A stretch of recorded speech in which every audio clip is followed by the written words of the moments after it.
So delighted to welcome you to part 3 of the Burness Paull Third Sector Conference 2021, which continues to be part of a series of 5 online sessions every morning this week. It's the last week of full-time homeschooling, I am still hoping. The theme is of resilience, and there was a couple of warnings around about Virgin Media's broadband in my area, so fingers crossed that Virgin Media are holding up to that standard today.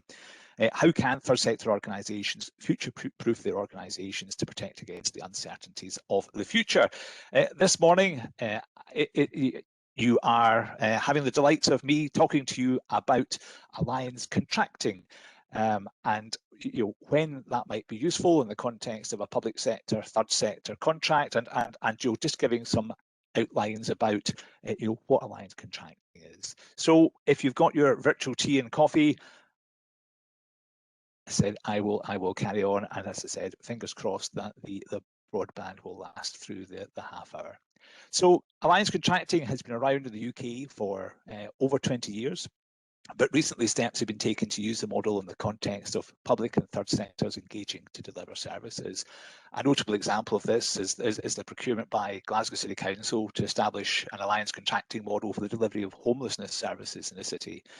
The council is not the only public body seeking to use the model to engage with the third sector. There have been a number across England, both by local authorities and the NHS. But before I go too much further, I hear you ask, through that virtual ether, what is an alliance contract? So alliance contracting offers a different approach to the traditional contracting model between clients and their suppliers. It's more of a collaborative approach, and has traditionally been used in large, complex construction projects and also in the oil and gas industry. Although the form of contract arose in these industries, that was primarily due to dissatisfaction with the traditional way of contracting. Contracts became ever more complicated, lawyers attempting to address every possible issue that might arise. It was an attempt to promote a more collaborative way of working between the commissioner of those contracts and the providers, and to better align the interests of those parties. But despite those very commercial origins, alliance contracting makes use of a number of principles which would be very familiar to the third sector. They involve that collaborative process we're talking about, or a cooperative process between the commissioners and the suppliers, and there's a need to promote openness, trust, sharing of risk, sharing of responsibility, also promoting innovation, and most importantly in alliance contract, the alignment of the interests of the parties to help and encourage the delivery of the services to the highest possible standard in that collaborative but also cost-effective manner. We can now look to some of those principles in a little more detail. So the first one is collaboration, and partly that is involved in a joint management structure. So a key requirement of an alliance is collaboration. All of the parties, and interestingly, including the commissioning party and the provider, are all engaged under the same agreement. And traditionally in the alliance, the commissioner would sit as part of that management arrangement, sitting together and making decisions. The commissioner and the provider sitting together effectively under that agreement, making decisions in relation to the contract. They all share the... Sorry, I'm just wondering if there's a... Everybody hear me okay? Thumbs up, Rona? Yeah, it's fine. Sorry, I see some text coming up saying people are having problems, so apologies. So all parties, as I said, including the commissioning party, are engaged in the same contract, the part of the same agreement, and they'll sit around the table and discussing, agreeing, issues arising in relation to the contract. They all share the benefits and the risks of the provision of the service by the alliance. In a third sector context, one of the key advantages is that the alliance contracting model allows for the agreement and the promotion of shared values. And what that is intended to facilitate is your principle-based decision-making by all of the parties to the alliance. And again, that is involved, those discussions take place between the commissioners and all of the providers, together in the alliance as part of this joint management structure. There will, of course, be some provisions that will be expected, and you would find in more traditional obligations. Those include good faith obligations. Your parties be required to act fairly, honestly, transparently, acting with integrity with regards to the delivery of the service. As well as general principles that we've talked about, there will also be obligations of transparency, sharing of information, including sharing of information on costs, also obligations around good communication among the parties. Flexibility is another key advantage of the alliance contracting model. It allows the parties to sit as a group and in a collaborative manner, they can address issues as they arise. The alliance as a whole will deal with such issues to ensure that the alliance as a whole continues to perform its service to the highest possible standard. As a current example, it would seem very unlikely that any or very many traditional contracts entered into in 2019 or earlier would have anticipated the COVID pandemic and the implications that that has had for a number of public services. While those involved in an alliance contract would also have been unlikely to have anticipated it, in advance, they have the ability through that flexibility, to address and deal, allow them to change their approach, allow them to decide how they apply their resources to deal with the very changed circumstances which they would have encountered early last year. So while they could have done that within the alliance, a more traditional contracting model would have required negotiations and effectively variations and changes, changes to a contract. One of the keys to making an alliance contract work is to align the interests of the various parties as closely as possible. The key here is to encourage the parties to act in the interests of the project as a whole, rather than simply looking after their own interests, or to deliver the services at the lowest possible cost and a maximum profit.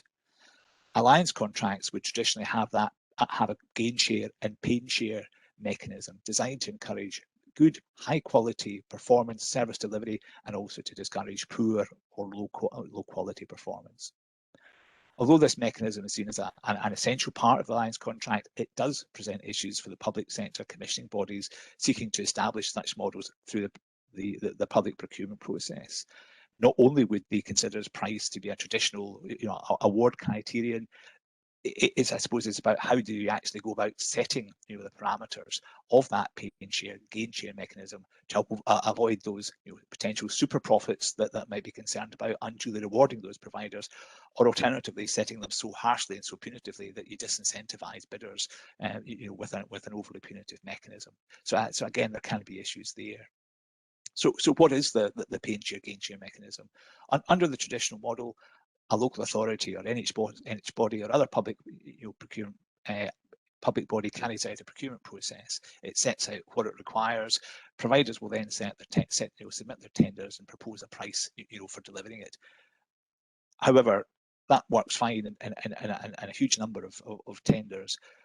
But in more complex service provision, where it might be difficult for tenders to assess in advance exactly what's required, or for them to assess the level of risk involving in delivering the services, particularly where they're being asked to engage with other service providers who are being procured that may be unknown to them, and who also may be selected through a procurement process, and on whom they may be dependent for a high quality and good service delivery, and or thinking about if they're going to achieve the outcomes that the contract may require, then ultimately that is going to create a higher degree of risk, and a risk that they will want to price into that contract, even in the third sector, in terms of that service delivery.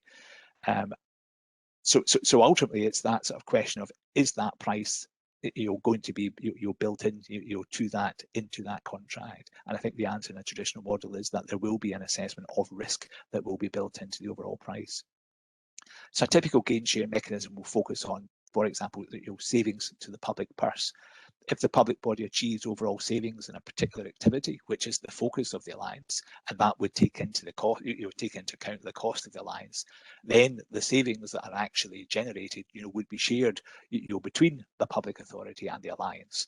And some of the focus would be, well, to what extent is that shared? The traditional model is almost a 50-50 model, but again, that would have to be dependent upon what the proposed outcomes would be. So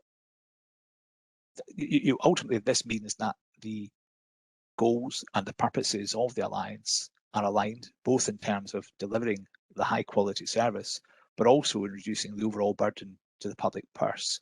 And effectively, it means that both the commissioners sitting there and the providers sitting as part of the alliance have the same objectives, both to deliver that high quality service, And the greater the success that they have in delivering the purposes of the alliance, the greater the overall costs are saved, to the public, to the public purse, which results in those overall savings. So the alliance contract, as I said, works differently and is structured differently. Parties are brought into the alliance because of their skills and expertise, and in a similar manner to forming a consortium, the parties to the alliance decide themselves who they wish to enter into the alliance with. It's not something that they are brought together by through a procurement purpose. All of the parties understand and have to understand from the outset that the success or failure of the alliance as a whole in carrying out its purposes determines the reward that they're going to ultimately receive as individual members of the alliance. And accordingly, each of the members of the alliance needs to trust the other member. Not only will their reward under the alliance contract be determined, by the success and failure of every single member of the alliance, but as we'll come on to, they may find themselves jointly responsible for the negligence or failure of one of the alliance members. So because of that, it's quite clear that an alliance contract is not going to be suitable for every particular contract. It's not going to be suitable for every particular scenario, nor for every type of contract or arrangement. One of the suggestions has been that it is more suitable where the alliance partners are of a similar size. It doesn't work where you have a dominant partner who will effectively be expecting to call the shots and saying to smaller partners how things are meant to be done. And equally, I suppose that when we'll come on to the issue about disputes and liability, a dominant party would also be concerned about taking on too big a share of risk or liability, and particularly feel it would be exposed for the failings of any of the smaller parties to which it may become involved. So I think it works better when you have a better relationship between the two parties or between the multiple parties. So a key element of the alliance contracting is this no disputes culture. So there is a no fault, no blame. So there is a no fault and no blame approach to disputes. It's only when a party to the alliance could be said to have acted willfully in breaching the agreement or through willful default that there would be a more traditional type of arrangement concerning liability. So the alliance model it effectively includes provisions within it that says that neither the contracting party, the public authority, nor any of the members of the alliance will effectively sue each other for negligence or breach, except when it would be regarded as willful default, and that would include, for example, not paying any sums, when a sum would be due, or effectively being seen to deliberately or completely recklessly breaching the agreement. And in those cases, there would be a more traditional approach to liability. So the alliance model focuses more on collaborative management of the project with a view to preventing problems from arising or escalating. So ultimately the parties will come together. If a problem actually emerges, they will actually work together. Well, how do we resolve this, and how do we prevent it from becoming bigger, and how do we prevent it from becoming more of an issue, and try to achieve it on the cost-effective basis. So the approach is different in the sense of, well, if somebody has broken the contract, it's their responsibility. They need to fix it, and we're going to, if we can't get sort of a suitable remedy for them, we're either going to apply some KPI performance reductions in the contract, or within the consortium itself, you would be taking legal action and potentially suing one of your partners for failure. Under the alliance model, it's different. There is no legal action. The parties agree effectively not to take legal action against one another, except in that consequence of legal default. So they are all, as a whole, as part of the consortium, including the commissioning party, all responsible for helping to resolve any issues that may arise. And again, the design there of that is to incentivize all the various parties to to ensure that they are all acting in the best interests of furthering the purposes and objectives of the alliance, rather than simply focusing on a defensive approach and looking after their own interests. That can, of course, be a difficult issue, for a commissioning body, because it's thinking, well, normally we would be expecting, indemnities, provisions and liability, insurance, etc., and all of the other various provisions that would be in place, protect us, to protect the public purse, from those issues that might arise. And I think that there has been seen that this is a developing model, and that there are kind of various steps in between. There are various steps in between a sort of full alliance, a traditional contracting model, and a full alliance sort of going forward.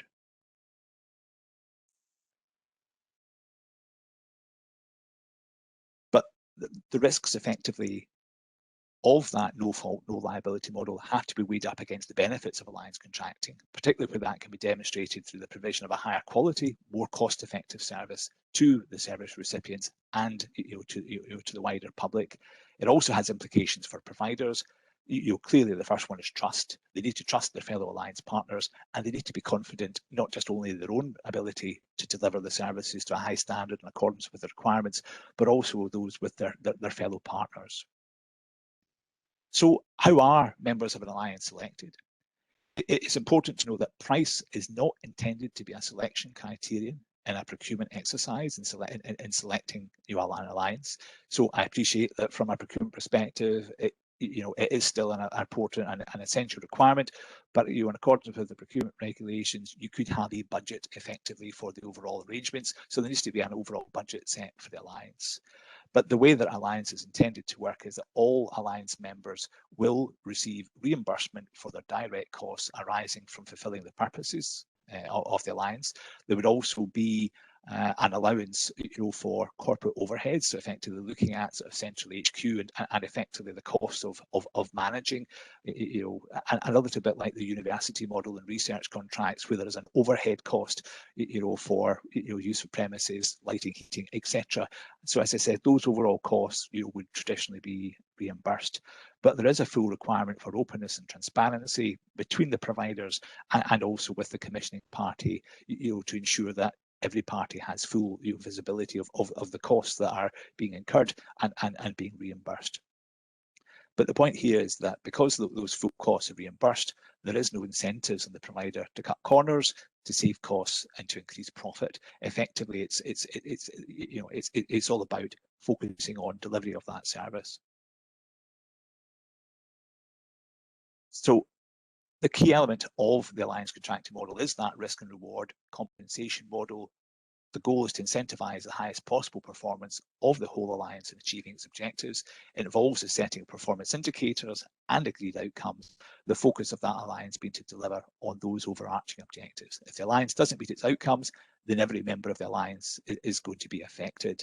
And one of the examples that we talked about is if it's all to do with savings. So if a local authority or NHBOS body is bringing to transform, how a service is delivered, and one of the examples I think was asked for is the delivery of homelessness services across the city, then the goal could have been looking at, well, this is the cost of the current arrangements, this is the transformation that we want to achieve, and this is the saving that we're hoping is going to be delivered, and it's about sharing some of that saving or a proportion of that saving with the third sector organisations that would be delivering that service.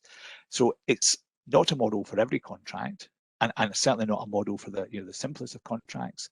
But the model has had significant success elsewhere in the world, both in the private sector and in the third sector, and particularly in the public sector. An example is that in Australia, 1/3 of public sector contracts are issued on the basis of an alliance contracting model. But it is a suitable model, where more complex services are involved, and where the activities involve multiple specialisms and areas of expertise, and that we're looking to do things differently and to encourage innovation and better services, while at the same time keeping a control on costs. And at that point, I am going to then open up the floor to any questions. So my phone was buzzing there, but I haven't actually had a chance to catch up to see So yeah, I was going to say we do have a question. It's can you give us examples of where alliance contracts have been used in practice? So one of the examples we gave was that homelessness services, and there are other examples down in England and in NHS bodies, so as well as in the examples of the traditional sort of construction industry and oil and gas sector, they have been used and seem to be increasingly being encouraged to be used in that public sector context. And that example, I suppose, is one that's probably closest closest to home, where it has been established, an alliance model effectively involving multiple third sector parties and the city council, and helping to deliver those services across the city. And it is designed effectively to bring in that spirit of collaboration and bring in the principles of alliance, focusing on the delivery of the services, and leaving behind some of the more traditional contracts and some of the issues that are faced by traditional contracts. So the alliance contracting model has been used, and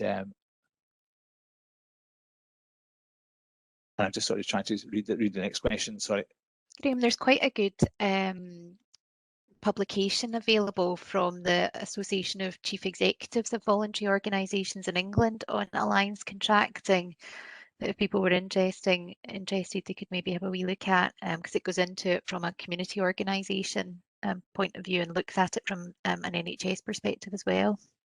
Yeah, I think that was prepared by, I think, Himpson Solicitors. So yes, yes, as I said, that does set a link to it in the chat function. That does set some further examples there in examples of when it's been used. So there was another question come up. It's sort of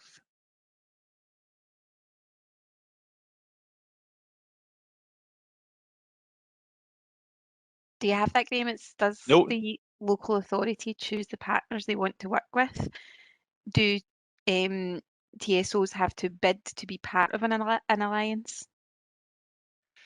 So ultimately, we can't get round the procurement rules, but ultimately, yes, but it would work in a similar way to forming of a consortium. It seems to me that given one of the natures of an alliance is trust, then the parties themselves would effectively have, for this to actually work, the parties themselves would have to come together and decide that they want to bid to become part of that alliance with the consortium. So the various providers would work out what specialisms are required to deliver, what areas of expertise are required to deliver, making sure and being satisfied that the partners that they want to come together with, you'll cover all those areas of expertise and specialism, and also that they have that trust and confidence in those parties.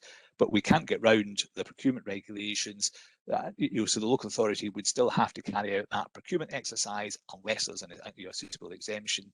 And in those cases, it would still have to select, in accordance with the award criteria and the most economically advantageous tender criteria set out in the tender documents.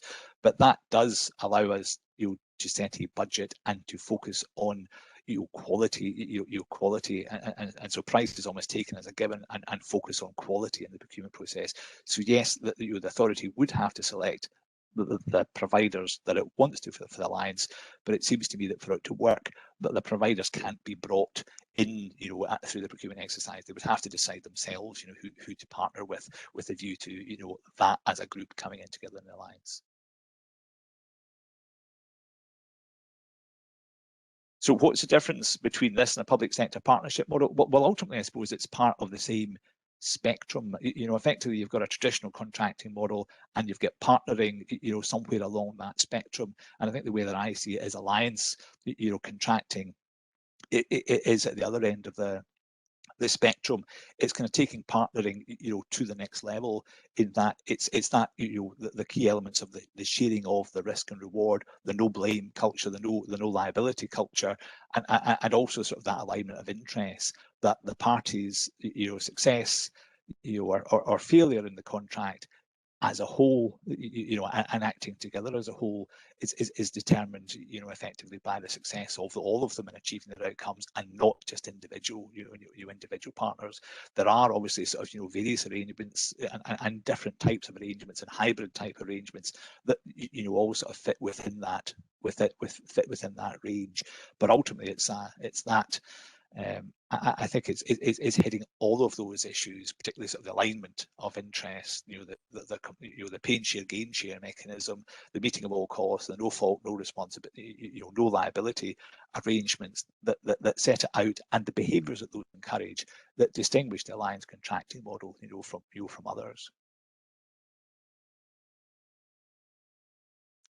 There doesn't seem to be any more questions just now, unless anyone has anything they want to add in the chat function just now.